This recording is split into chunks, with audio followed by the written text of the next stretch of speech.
Mesdames, Messieurs, bonsoir et merci de suivre le 20h de la télévision du Burkina. Au menu de votre grand journal ce soir, la mort de Papa Wemba quelques heures après avoir presté sur la scène du FEMUA. Le roi de la rumba congolais s'est écroulé en pleine prestation musicale au Festival des musiques urbaines d'Anoumambo dont il était la tête d'affiche. Transporté d'urgence dans un hôpital d'Abidjan, Papa Wemba s'est éteint dans la matinée de ce dimanche à l'âge de 66 ans. Le grand format de ce journal porte sur l'incivisme. Elle est de plus en plus inquiétante et est partagée dans plusieurs domaines. Dans le secteur des finances, en circulation et à l'école, les cas d'incivisme sont notoires. Nous aurons comme invité le ministre en charge de l'Éducation nationale, mais aussi le directeur général du Service national pour le développement. Ce sera dans quelques instants. Et puis, nous irons à Sipigui, un village toussiant dans la commune de Kourignon, pour suivre de près une cérémonie de circoncision. Elle se fait sur des jeunes hommes en âge de maturité et selon d'être menée dans un bois sacré. Le retour des initiés se fait dans une ambiance festive que leur réserve la population. La nouvelle a donc été confirmée par les organisateurs du FEMUA. Papa Wemba est décédé suite d'un malaise ce dimanche à Abidjan. L'artiste congolais était sur la scène du Festival des musiques urbaines d'Anoumambo il y a moins de 24 heures où il s'est effondré en pleine prestation. Évariste Kombari et Ibrahima Sombié y étaient. Suivez plutôt leurs images sur un commentaire signé de Mouankoun Dabiré.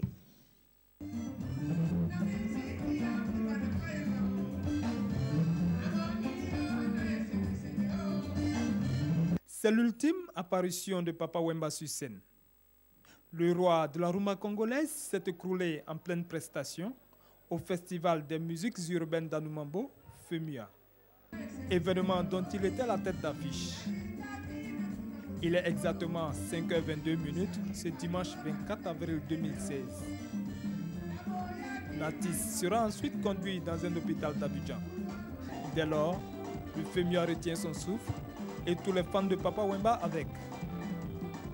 Mais quelques heures plus tard, la nouvelle tombe comme un coup de massue. Papa Wemba est mort.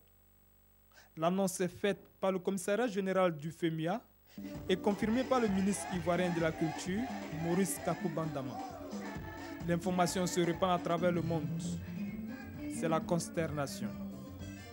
À 66 ans, le pape de la SAP, l'un des nombreux sobriquets que portait l'artiste, aura marqué les esprits par son talent. En 46 ans de vie musicale, l'homme a connu une prolifique carrière avec à son actif une trentaine d'albums. C'est en décembre 1969 que débute la carrière de Papa Wemba dans le groupe Zaiko Langa Langa, dont il est membre fondateur. Groupe qu'il quittera 5 ans plus tard pour fonder Isifi Lokole, un autre groupe avec des amis. Mais l'aventure tourne court. Un an après, il le quitte pour le Yoka Lokole. Mais après plusieurs groupes, l'artiste décide de créer son propre orchestre, Bibala Musica. Nous sommes en février 1977. Un label qui va désormais l'accompagner dans son aventure. Les scènes, le chef du village Molokaï en a connu à travers le monde. Mais celle du FEMUA était pour lui une particularité. Et c'est sur celle-là qu'il a tiré sa révérence. À New York, le Premier ministre a poursuivi ses rencontres avec les opérateurs économiques qui veulent investir au Burkina. Sur invitation de Paul Kabatieba, ils vont visiter le Burkina pour mesurer l'impact de leurs projets portant, entre autres, sur les mines, la santé, mais aussi l'éducation. Pawan Drogo, Jean Zongo et Simon Gongo. Ces hommes sont venus proposer au Premier ministre un projet de construction d'établissements sanitaires au Burkina. Le professeur Salifou et son équipe veulent construire une clinique de référence mondiale spécialisée en néphrologie.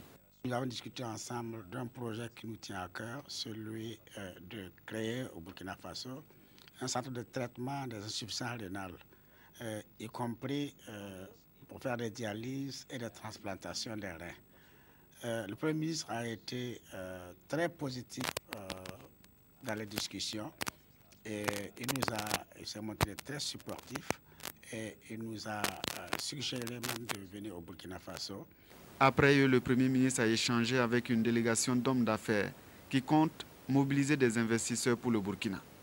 C'était d'aider, n'est-ce pas, le Premier ministre à voir comment entreprendre les travaux ou bien les projets de développement qu'il y a au Burkina là, de manière que s'il y a besoin de financement, il a besoin d'industriels américains, il a besoin de techniciens américains, on puisse les mettre ensemble afin que le travail puisse être fait là-bas. Fondamentalement, c'est pour aider le développement du Burkina Faso. D'autres sont venus présenter leur domaine d'intervention et prendre des informations sur la possibilité d'investir au Burkina. Avec le personnel de la mission permanente à New York, il a plutôt été question des efforts à faire pour défendre les intérêts du pays aux Nations Unies. Et puis, Paul Kabatieba a fait le point des actions menées par le gouvernement aux Burkinabés vivant sur le sol américain. On fait le point toujours avec nos envoyés spéciaux, Pawan Drogo, Jean Zongo et Simon Gongo. Ce sont des Burkinabés vivant à New York et environ. Ce soir, ils sont venus prendre des nouvelles du pays.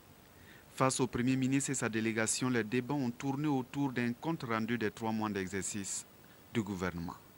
L'école Ouéogo, les mesures d'urgence, le budget, les Burkinabés ici suivent tout. Et une fois qu'on sera à Ouaga, on verra dans quelle mesure est-ce qu'on peut apporter des réponses satisfaisantes à leurs problèmes. Surtout ceux qui sont dans les représentations diplomatiques, les Nations Unies, dans les consulats, dans les ambassades, il y a vraiment des problèmes. Mais on a pris bonne note et on va essayer de retour à Ouaga, d'essayer d'apporter des solutions. S'agissant maintenant de la diaspora elle-même, vous voyez, j'ai essayé d'insister, donner d'abord des informations sur la situation qu'il y a au Burkina, les rassurer, et que le pays, le président Roch Marc Christian Kaboré est à la barre. Il a une vision, il a un leadership qui font qu'aujourd'hui, il y a des raisons d'espérer. Le Premier ministre s'est déployé pour apporter des réponses et par ses ministres présents à la et Nestor Bassio. Par rapport aussi au problème d'énergie, le problème d'eau, le Premier ministre aussi nous a apporté des réponses satisfaisantes par rapport à l'engagement que le chef de l'État aussi a pris pour que les Burkinabés puissent avoir de l'eau potable sans plus se déplacer à des kilomètres et des kilomètres pour avoir de quoi boire. Bien avant, le Premier ministre a rencontré le personnel de la représentation permanente du Burkina à New York. Là, les difficultés liées au manque de finances, au manque de personnel et à la coordination avec l'administration centrale ont été exposées au gouvernement. Je vous le disais en titre, le grand format de cette édition porte sur un fait, l'incivisme au Burkina. Le phénomène tend à prendre de l'ampleur et ce, dans plusieurs domaines. Les cas d'incivisme sont réels et nuisent aux efforts de développement du pays. Fousseni Kindo nous rappelle ici quelques faits majeurs d'incivisme. Le 2 avril 2015, une patrouille de la douane du Burkina saisit un véhicule chargé d'explosifs. Mais le chargement suspect illégal n'arrivera pas à destination. Une foule au niveau de Pau intercepte le convoi et libère le matériel explosif. La police procède au contrôle des véhicules aux vitres fumées et teintées. Colère des conducteurs. Pourtant, la mesure date du 14 octobre et est censée prévenir contre tout acte malveillant d'individus suspects. 16 mars 2016, des centaines de personnes exigent à Fadan Gourma la libération de 10 membres des Koglo-Ouéogo, ces milices d'autodéfense arrêtées par la gendarmerie.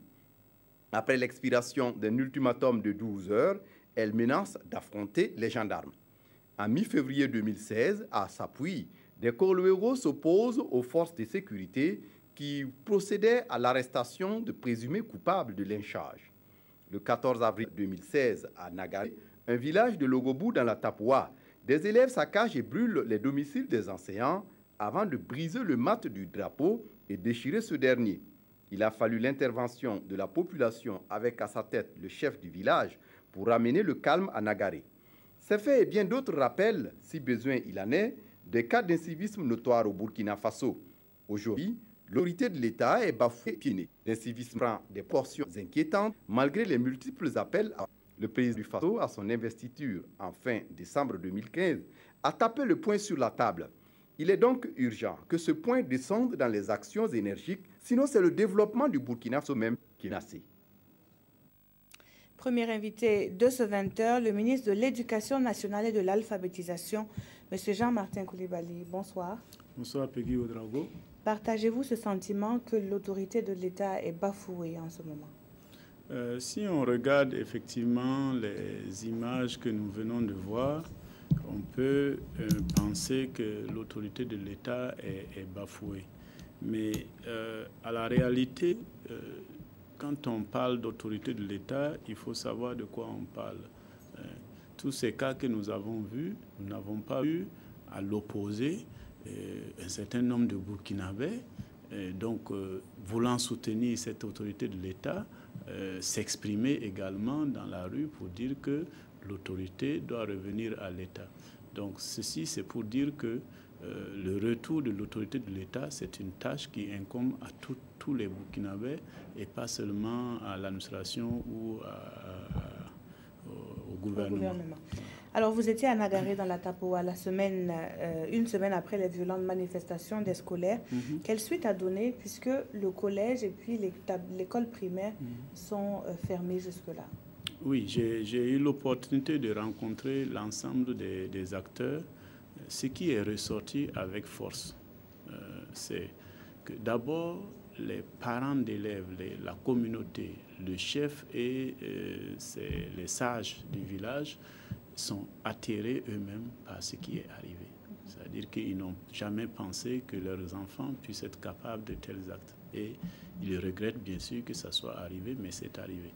Deuxièmement, il faut noter que ça a été des actes vraiment inqualifiables et impardonnables. Ça, c'est clair pour le gouvernement. Il y aura des suites conséquentes par rapport à ces actes inqualifiables. Troisième chose, les enseignants ont été effectivement vraiment sous le choc, terrorisés par ces événements-là.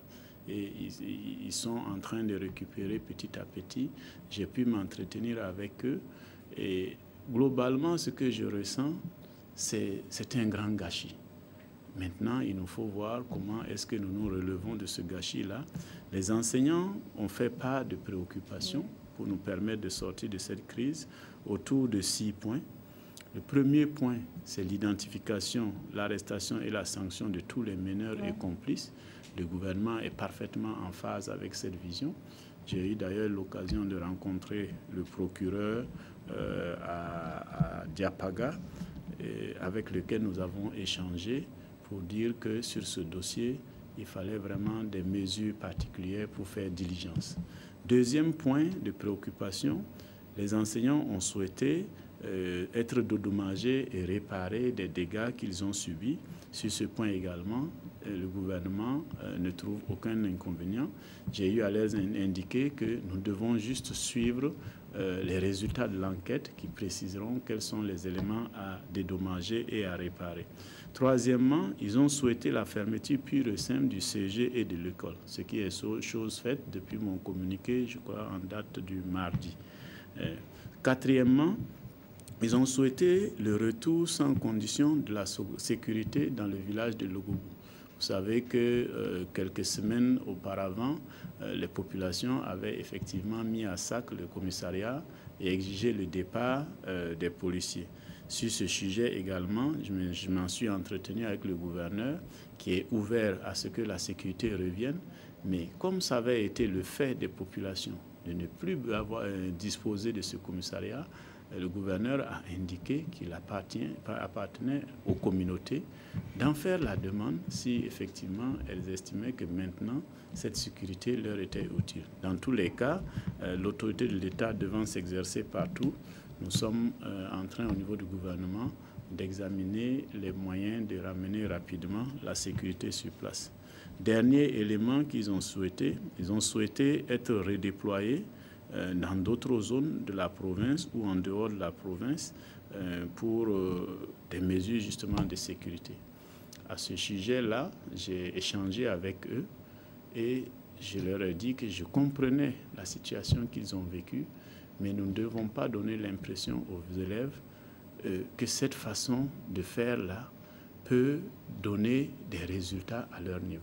Et j'ai souhaité je dis bien souhaiter, parce que la décision appartient aux enseignants, que ceux qui ont été victimes soient ceux-là qui retournent dans ces mêmes établissements pour dire à ces enfants-là que ce n'est pas ce qu'ils leur ont appris à l'école, que ce qu'ils ont fait ne correspond pas aux valeurs qu'ils leur enseignent et aux valeurs qui sont de notre société burkinabé. Voilà brièvement ce qu'on peut dire sur ce dossier de Nagaré. Très bien.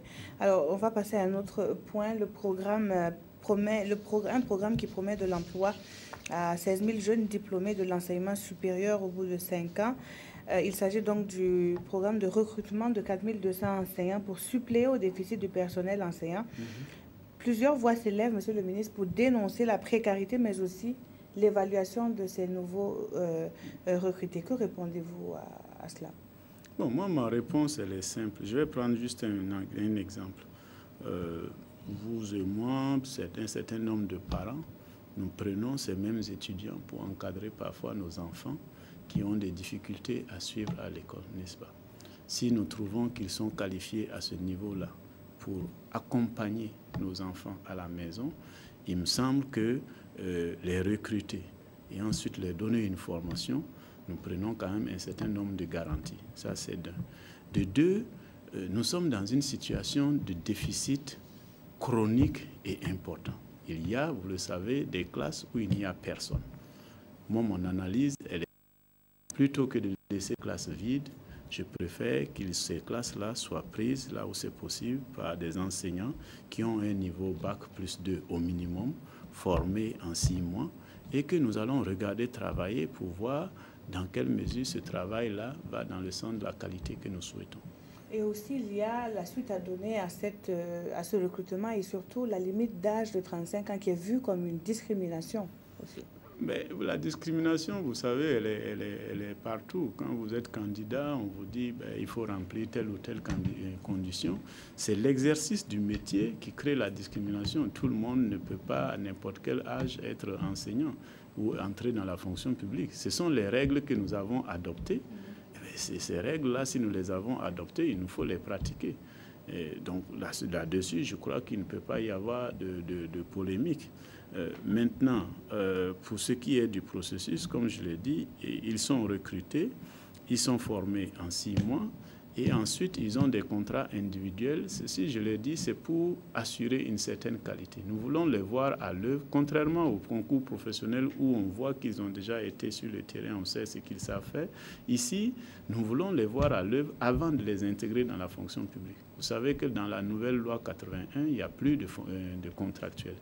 Donc, nous ne voulons pas tout de suite nous engager avec du personnel dont nous ne savons pas encore l'efficacité. C'est la seule raison pour laquelle le programme est construit de cette façon-là. Très bien. Merci à vous, Monsieur le ministre, d'avoir été sur ce plateau. Merci, c'est moi. Pour faire le point donc sur ces deux sujets. Et nous poursuivons ce journal et nous parlons toujours de civisme. Dans le domaine des affaires, les cas d'incivisme ne sont pas rares.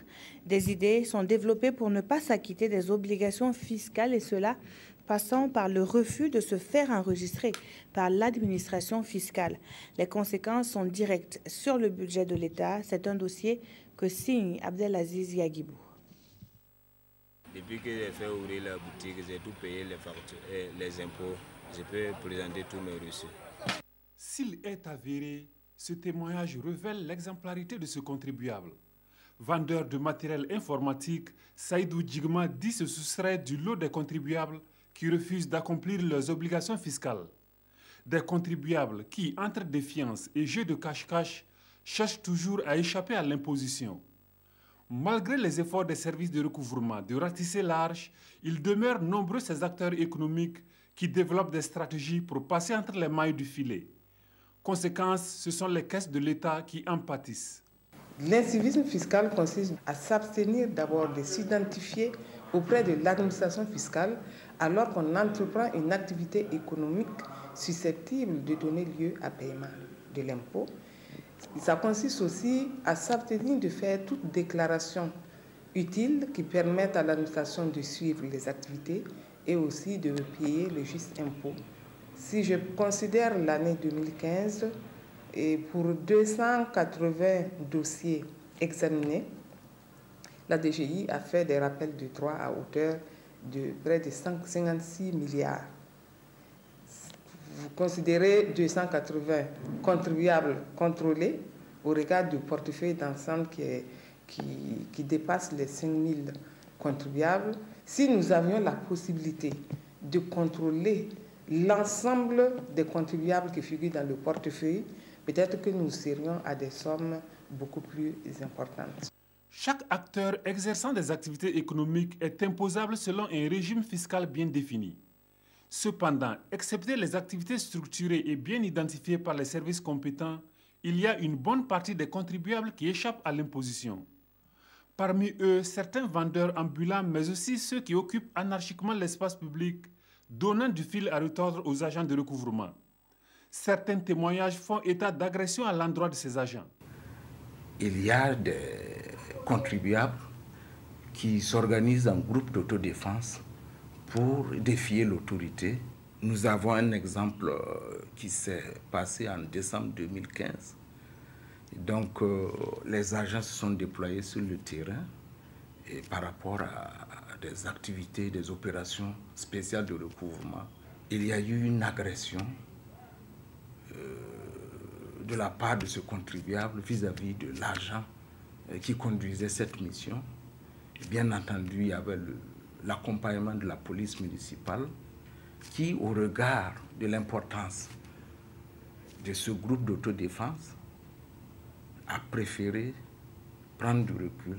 Lutter efficacement contre cet incivisme fiscal qui va grandissant exige des différents acteurs impliqués une synergie d'action, soutient le syndicat national des commerçants du Burkina, Sinakombe.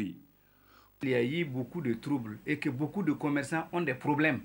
Ils ne s'en sortent pas. Ils ont la volonté de payer, mais ils n'ont pas, eux-mêmes ils ne s'en sortent pas dans leurs difficultés. C'est pourquoi nous demandons à ce qu'on relance l'économie. Il faut qu'il y ait une subvention à travers notre société coopérative de solidarité commerciale. Il convient, dans le cadre de la lutte contre l'incivisme fiscal, d'engager plusieurs actions, notamment le renforcement de la sensibilisation. Quelques heures dans les rues de Ouagadougou suffisent pour conclure que l'incivisme en circulation n'est pas en reste. Le non-respect des feux tricolores et des panneaux de circulation se mêle à l'utilisation du téléphone portable. Tout ceci très souvent sous le regard impuissant des agents de police et des VADS sur place pour réglementer la circulation. Le constat de Césaire Carrefour et Mounir Akiri. L'incivisme en circulation est devenu un phénomène de mode à Ouagadougou. Ce feu tricolore situé sur l'avenue de la Liberté est au rouge, mais les usagers de la route ne marquent pas l'arrêt. Là, le panneau indique que l'avenue de la Chance est à sens unique. Cela semble n'interpeller personne. Plusieurs autres cas de violation des règles de la circulation routière sont devenus courants dans les rues de Ouagadougou, au nombre desquels l'excès de vitesse, l'intolérance, fumer ou même téléphoner au volant. L'incivisme dans le domaine de la circulation routière se manifeste par le non-respect des feux tricolores, des signaux de l'agent et il y a le manque aussi de courtoisie des usagers entre eux. Autre infraction constatée, les stationnements gênants. Ici, par exemple, à côté du marché Sankariari, une partie de la chaussée est transformée en parking. Conséquence, des embouteillages. Souvent, c'est les gros camions qui font des embouteillages ici. Parce qu'il y a d'autres qui viennent, s'il y a un qui est déjà serré pour charger, au lieu d'arrêter, lui, il va finir, ils vont charger. Chacun veut poser son camion chargé. Donc souvent, il double les camions là sur le goudron pour charger. À certains carrefours de la ville, les agents de police assurent la fluidité de la circulation. Là aussi, les contrevenants ne se font pas prier. Seulement, ceux qui sont pris dans les mailles du filet sont contraints de payer une amende dont le montant varie entre 6 000 et 100 000 francs CFA selon le degré de l'infraction. Jusqu'à présent, nous travaillons avec le texte de 2003, notamment l'arrêté 418 du 12 août 2003 et relative aux infractions en matière de circulation routière. Pour la moto, c'est une contravention de deuxième classe. Donc, la personne doit payer 6 000 francs. Mais si toutefois, pendant la saisie de la moto, il a entravé le service, donc il a outragé les agents, etc., bon, les fractions peuvent être portées au double, soit 12 000. Face à cet incivisme grandissant, le commissaire principal de police, Moussa Kaboré, estime qu'il est urgent de renforcer la promotion des bonnes pratiques en matière de circulation routière. Car selon lui, beaucoup d'accidents de la route peuvent être évités par un simple geste de tolérance. Nous recevons à présent le colonel Amado Dabré. Il est le directeur général du service national pour le développement. Bonsoir, colonel. Bonsoir, madame. Alors, vous dirigez ce service institué depuis 1984 au Burkina et qui met la formation civique en bonne place. En 2015, vous souteniez qu'une formation militaire peut permettre de renforcer les valeurs morales et l'esprit civique. Est-ce que cela est toujours d'actualité? Affirmatif, madame. La formation civique et militaire de 45 jours que nous avons demandé peut résoudre en tout cas le problème d'incivisme, parce que ces jeunes sont regroupés pendant 45 jours dans une caserne et vivent les réalités d'une caserne. Ils sont assujettis aux mêmes règles que les militaires. Le fait de vivre ensemble, de supporter les souffrances ensemble, ça cultive un certain esprit que nous pensons que ça peut amener en tout cas la jeunesse à être plus civique. Mais ce n'est pas le panache, quoi. Alors, l'un des derniers cas d'incivisme notoire est sans contexte les violentes manifestations des élèves dans la Tapoa. Que faut-il faire à ce niveau, selon vous, pour renforcer la fibre patriotique? Je pense que c'est d'abord le civisme, c'est l'affaire de l'école. Ça, c'est un. Mais avant l'école, c'est la famille. Je pense qu'aujourd'hui, il faut dire que la famille a démissionné. Les enfants sont confiés plutôt à l'argent, aux réseaux sociaux et à la télé. La cellule familiale a démissionné. Donc, je pense qu'il faut mettre l'accent. Les parents doivent mettre l'accent sur l'éducation des enfants. Au lieu de les élever, il faut vraiment les éduquer. Il y a aussi l'école. Le civisme, c'est l'école. Et puis, bon, bien sûr, il y a les institutions de l'État, il y a un ministère dédié à ça, il y a les ESC qui ont une mission aussi quand même de contribuer à la sensibilisation au civisme. Ils sont autour de 12 000 reconnus sur le territoire. Il y a aussi les partis politiques, on ne le dit pas suffisamment, mais ils ne concourent pas seulement à l'animation de la vie politique, ils concourent aussi à l'éducation des jeunes, de la population.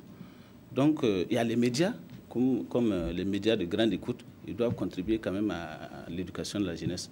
Je pense que l'un dans l'autre, je pense qu'on pourra, en tout cas, atteindre l'objectif. Parce que là, avec les événements de Fada, on a atteint le fond. Et il faudra que ça reste gravé dans la mémoire collective de tous les Burkinabés pour qu'on dise, ça suffit. Il faut repartir d'un bon pied. Et tout le monde... En fait, ce problème-là, elle est imputable à tout le monde. C'est la faillite de tout le monde. Et le plus important, c'est que les jeunes n'ont pas de repères, ils n'ont pas d'exemple. Et nous, les adultes, là, on doit donner l'exemple aux jeunes. Et donc, justement, au niveau du SND, quelles sont les actions que vous menez pour, justement, apporter, faire nourrir cet esprit civique et cette fibre patriotique? Non, c'est simple. Chaque année, depuis 2002 d'ailleurs, nous formons environ 5000 jeunes par an. Et nous prenons 5000 jeunes. Par exemple, cette année, nous formons 5520 jeunes sur 8 régions pendant une semaine. Au-delà, en dehors de ça, il y a des sensibilisations, tout azimut que nous faisons au niveau des médias. Et si vous constatez sur vos chaînes et dans les radios, des FM, en tout cas, nous contribuons en tout cas à la sensibilisation. Mais comme je l'ai dit, il ne suffit pas de faire ingurgiter aux jeunes. D'ailleurs, ils nous reprochent ça. Quand dans les échanges, ils disent qu'il ne faut pas vous en prendre à nous seulement, il faut donner l'exemple. Donc, il faut que, en tout cas, nous, les adultes, et surtout les parents, donnent l'exemple. Merci beaucoup, colonel Amado Dabré, d'avoir été sur ce plateau. Je rappelle que vous êtes le directeur général du service national pour le développement. Il était avec question de civisme avec vous. Suite de cette édition, et nous prenons la direction des communes de Sampopo et de Koro dans la commune de Nouna. Elles sortent de l'ombre pour avoir de fonds d'électricité pour avoir reçu donc des fonds d'électrification d'une valeur totale de 40 millions de francs CFA.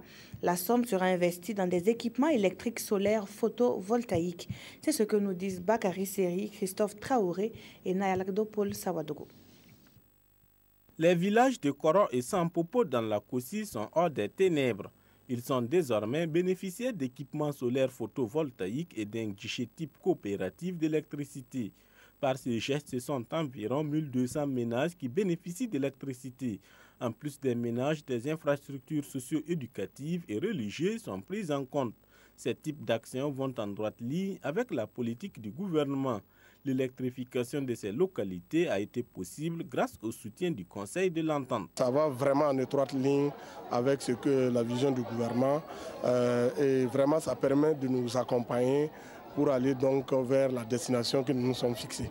Les chefs d'État ont demandé au Conseil de l'Entente de réaliser des projets qui améliorent les conditions de vie des populations rurales. Cet axe est important pour les chefs d'État. Ils estiment qu'on doit faire en sorte d'améliorer les conditions de vie des populations rurales en réalisant le type de projet dans les secteurs de l'électrification, de l'eau potable, de la santé, de l'éducation, etc. Le projet d'électrification rurale décentralisé par le système solaire photovoltaïque est bien accueilli par les bénéficiaires. L'avènement de l'électricité chez nous nous va droit au cœur. Nous sommes très contents. D'un montant de 42 millions de francs CFA, le Conseil de l'Entente a contribué à hauteur de 40 millions de francs CFA et les bénéficiaires 2 millions pour la réalisation de ces infrastructures photovoltaïques par le Fonds de développement de l'électricité. La meilleure plateforme d'innovation de l'espace CEDEAO revient à celle de l'Union féminine Namadreb Zanga du BAM. Celle-ci s'est distinguée d'abord par son originalité, mais aussi par son approche innovante de la productivité agricole. C'est au cours des journées promotionnelles que l'Union organise sur le thème du Niébé que la récompense lui a été remise. Le point avec Césaire Carrefour et Ramatou Zida. Le 15 novembre 2015, l'Union provinciale féminine Namadreb Zanga du BAM recevait à Dakar le prix de la meilleure plateforme d'innovation de l'espace CEDEAO. Le prix a mis en compétition 13 pays membres du programme de productivité agricole en Afrique de l'Ouest, PPAO. Le programme entend ainsi contribuer à la diffusion des technologies améliorées pour une meilleure productivité agricole. L'Union provinciale féminine Namadreb Zanga s'est illustrée à travers sa plateforme d'innovation Niébé. La récompense se traduit ici par un trophée et une somme d'un montant de plus de 5 millions de francs CFA. Nous sommes vraiment contents d'avoir eu cette récompense. Nous allons travailler davantage pour mériter d'autres prix. La remise du prix intervient à la 4e édition des journées promotionnelles du Niébé dans le BAM. Une occasion pour le ministre en charge de l'agriculture de féliciter la promotrice et de rappeler la volonté du gouvernement d'accompagner les filières porteuses. Nous allons encore appuyer cette filière avec les semences de qualité, avec les engrais, avec la technologie pour l'encadrement. Les journées promotionnelles du Niébé édition 2016 sont célébrées autour du thème « Quelle stratégie pour un meilleur écoulement du Niébé ?» À l'issue de la cérémonie d'ouverture de la foire, les membres du gouvernement ont procédé à la pose de la première pierre de la construction d'un magasin de stockage au profit de l'Union provinciale féminine Namadreb Zanga. On en vient à cette pratique, la circoncision. Elle fait partie des us et coutumes des Toussiens depuis plusieurs générations, avec une particularité. La circoncision est accompagnée de plusieurs rites et le séjour se passe dans un bois sacré. Direction Sipigui, un village de la commune de Kourignon. Pour en savoir davantage, c'est un dossier que signent Drissa Traoré et Moumouni Baro. Des retours du bois sacré, les jeunes initiés encadrés par les aînés sont accueillis au village dans une grande ferveur. C'est un moment de joie, d'allégresse pour toutes les familles de voir leurs fils accomplir ces rites d'initiation. Pendant quelques jours, en brousse, les sages accompagnent les nouveaux circoncis loin du village pour leur enseigner les principales qualités de l'homme. La circoncision chez nous est une pratique importante. Lors de la retraite dans le bois sacré, Les anciens vont transmettre aux nouveaux initiés les secrets, la morale et bien d'autres choses. Par exemple, faire la cour à la femme d'autrui est un comportement strictement interdit par la société et la sanction est immédiate.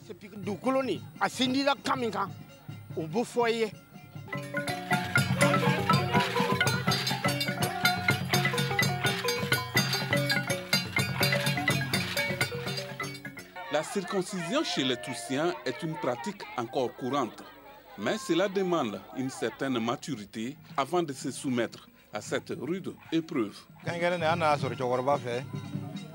Nous avons hérité cette pratique chez nos ancêtres. C'est pour donner la sagesse à l'homme. La formation dure 15 jours.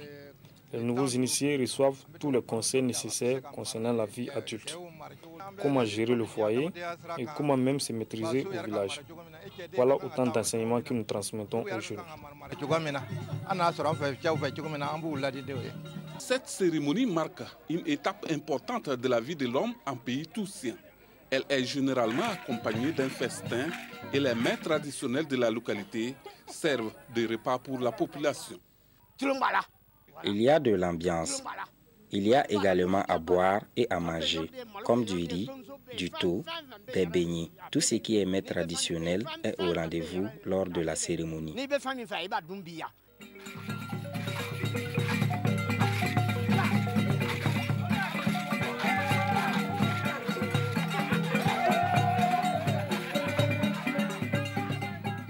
Aujourd'hui, préserver cette pratique n'est pas chose facile et reconnaissent les notabilités du village. Malgré tout, la tradition semble avoir de beaux jours devant elle.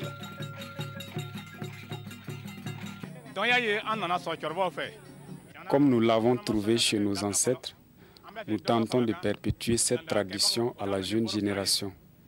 C'est grâce à cette initiation qu'il y a le bonheur au village. Cela permet également la cohésion au sein de la population. Que s'est-il vraiment passé pendant l'initiation en brousse? Le mystère demeure. C'est un secret absolu et les initiés n'ont pas le droit de révéler aux non-initiés. Chacun attendra donc son tour au village pour découvrir cette tradition ancestrale qui est toujours considérée comme un trésor culturel chez les Toussiens.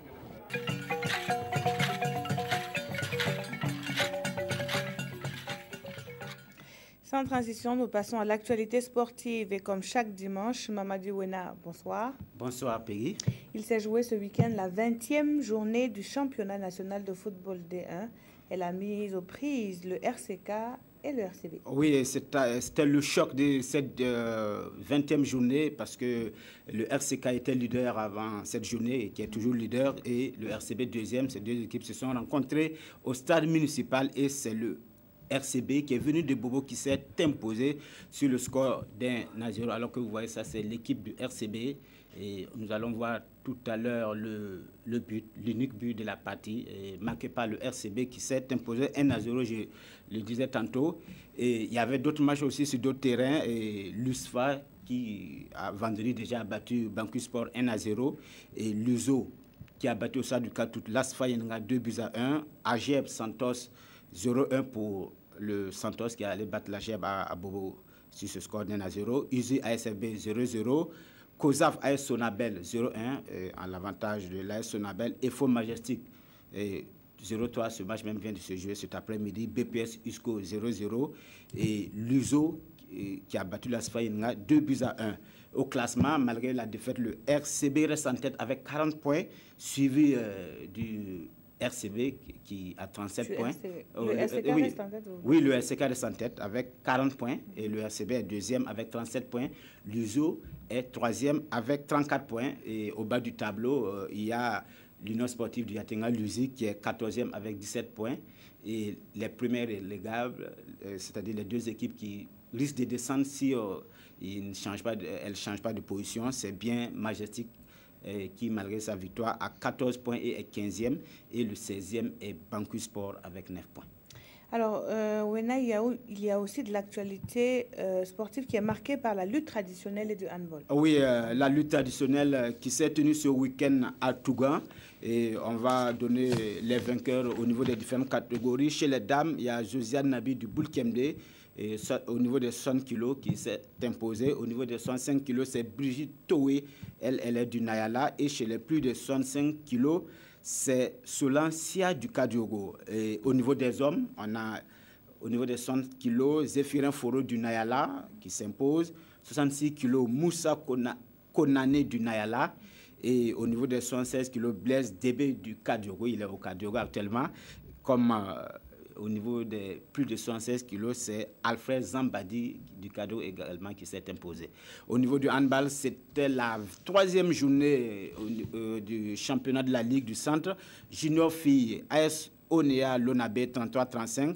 Dauphin AS Sonabi 20-21, Senior Dame Asfa Yenanga AS Sonabi 38-14, AS Sonabi AS Douane 21-23 et AS Onea Lonabé 27-23. Au niveau des juniors garçons, l'AS Onea AS Sonabi 32-35 et Espoir, l'équipe de l'Espoir contre USFA 23-47 à l'avantage de l'USFA. Senior homme, on a AS Sonabi AS Sagesse 37-21. AS Douane, AS Sonabel 24-18 et la dernière rencontre AS Onea USFA se joue actuellement au Palais des Sports de Ouaga 2000. Et donc plus d'informations demain à partir de 21h au journal des magazines des sports. Oui, évidemment, demain à 21h, il y aura plus de détails. Merci à vous, Mamadi Wena. Merci à vous, chers téléspectateurs, de nous avoir suivis pendant toute cette semaine. Toute l'équipe de réalisation se joint à moi pour vous souhaiter une très bonne reprise. Bonne suite de programme sur la télévision du Burkina.